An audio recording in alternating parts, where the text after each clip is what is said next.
Why do some paintbrushes seem to lay on paint so well in some situations, but then perform horribly in others? And for that matter, why are there so many different brush types on the market, and how are you supposed to choose between them? A lot of paintbrush performance comes down to the actual bristles or filaments that are being used. And it turns out that paintbrush filaments are actually a pretty complex topic. To sort it all out, I teamed up with Nick O'Keefe of Oak City Coatings in Raleigh, North Carolina. A longtime paint rep, now turned pro contractor, Nick is super knowledgeable about paint varieties and products. He gave me the inside scoop on what exactly is going on in the head of your paintbrush. This is the first video in a short series about how to select the right paintbrushes and rollers. In later videos, we'll talk about shape, cut, width, nap, all sorts of things. But today we're starting with the most important part, paintbrush bristles. And that discussion's coming up next on The Honest Carpenter Show.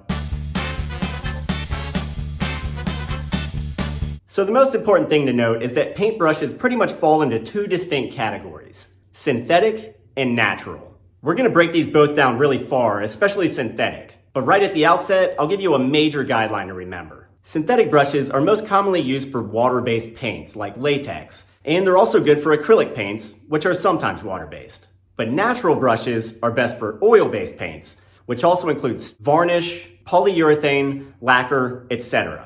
We've got these two major categories and they really never intersect. So we're gonna start with synthetic brushes because that's really the dominant category these days. As the name suggests, synthetic brushes have man-made bristles. And by far the two most common synthetic bristles are polyester and nylon.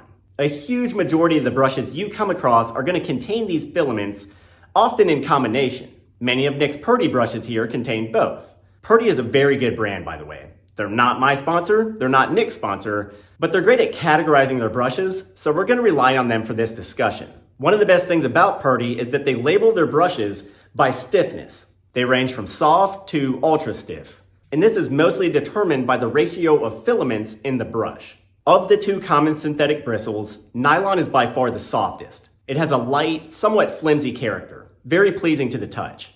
Polyester, on the other hand, is much stiffer. It's still fairly soft to the touch, but it doesn't want to flex or bend as much, and the strands are thicker. To achieve different stiffness levels in their brushes, Purdy will mix a different ratio of polyester to nylon. For instance, their Clear Cut Elite will have a heavier polyester concentration. It's ultra stiff, but their Nylox brush is entirely nylon, making it extremely soft. Nick actually chooses brush stiffness based on what part of the house he's going to be painting and what kind of paint he's going to be using. For instance, soft brushes are best for most types of trim painting, especially interior trim. The super soft nylon bristles produce fewer stroke lines, leaving a very smooth, line-free finish. That's exactly what you want with gloss and semi-gloss trim work in a nice room. On the other hand, a lot of exterior painting requires a much stiffer brush. There are a couple reasons for this. One, exterior paints tend to be much heavier. They're designed to stand up to the elements and they're thicker overall. These paints will often weigh down a soft brush,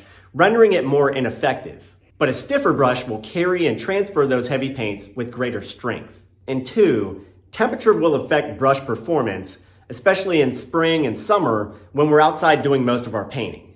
As a brush heats up, the bristles will become more pliable, they'll flex more. So again, if you're starting with a soft brush, the hot bristles will quickly bend under the pressure. But a very stiff brush has some leeway.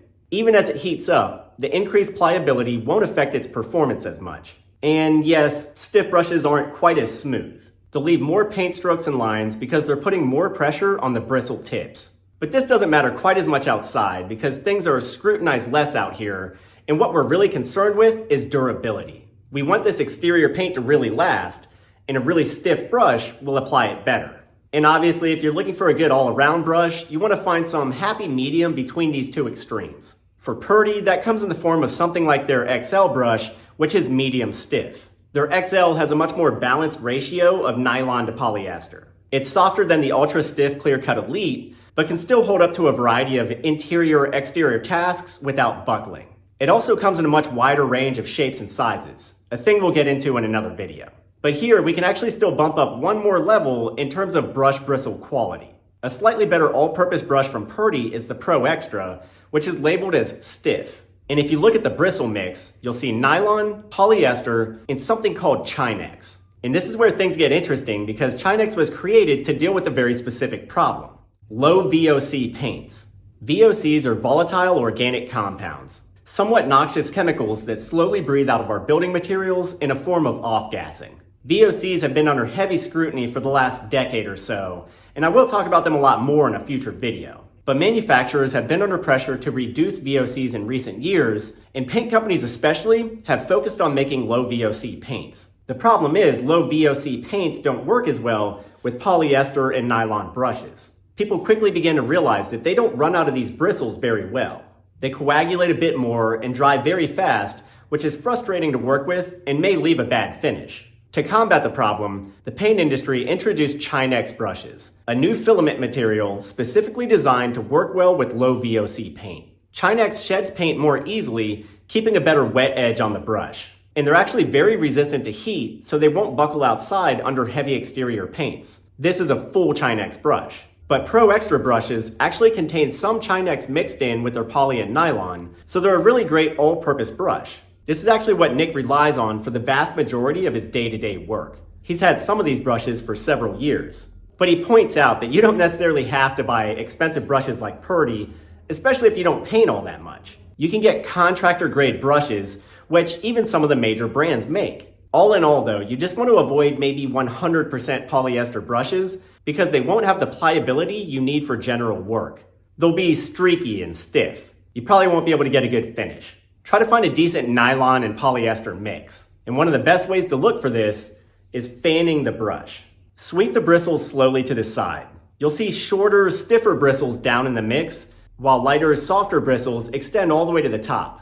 The short bristles are typically polyester, while the longer bristles are usually nylon. Really cheap manufacturers will pack their brushes with more polyester to save on costs. These heavier polyester groupings will probably show up in density, but better brushes will contain more of a balance of soft nylon filaments. That's just a great pro-level trick that Nick shared with me. So that covers our synthetic brushes, which again are what we predominantly use these days. But remember, they're not really made for oil-based paints or varnish or polyurethane. For those oil-based products, you'll need a natural bristle brush. These are brushes literally made from natural filaments like hog hair, badger hair, oxen hair, horse hair, and more. It might surprise some people to learn that we still have these very organic materials in our paintbrushes, but the truth is, they're very hard to simulate. Synthetic brushes don't work well with oil-based paints because they don't hold it very well. Synthetic fibers are straight and long, and they just won't distribute oil-based liquids evenly. But natural bristles have a unique trifurcation at the ends. These animal hairs literally have split ends, and these split ends hold and spread oil-based liquids very well. So you don't really get clumpy strokes. They'll fan out oil-based paints and varnishes evenly. The only problem is that many of these brushes do shed the first few times you use them, so you have to keep an eye out for stray filaments if you're breaking in a brush. But if you're going with oil-based paints, you'll do best with natural bristle brushes. But that's our general rundown of paintbrush bristle types. As I said, we'll cover more aspects of brushes and rollers soon. Let us know what you thought of the video down in the comments, and I'll link a variety of paintbrushes below, both natural and synthetic, so feel free to shop those links if you're interested. I really want to thank Nick for teaming up with me for this video. His expertise is always invaluable, and his paint company, Oak City Coatings, is top-notch. If you're in the Raleigh, NC area and need work done, I highly recommend you look them up. I'll put their links down below as well. As always, thanks for watching. Be sure to check back soon for more videos coming up. And please consider subscribing and hitting that bell button to turn on notifications. That way you'll know the moment we post something. I'm Ethan James with The Honest Carpenter. I'll see you next time.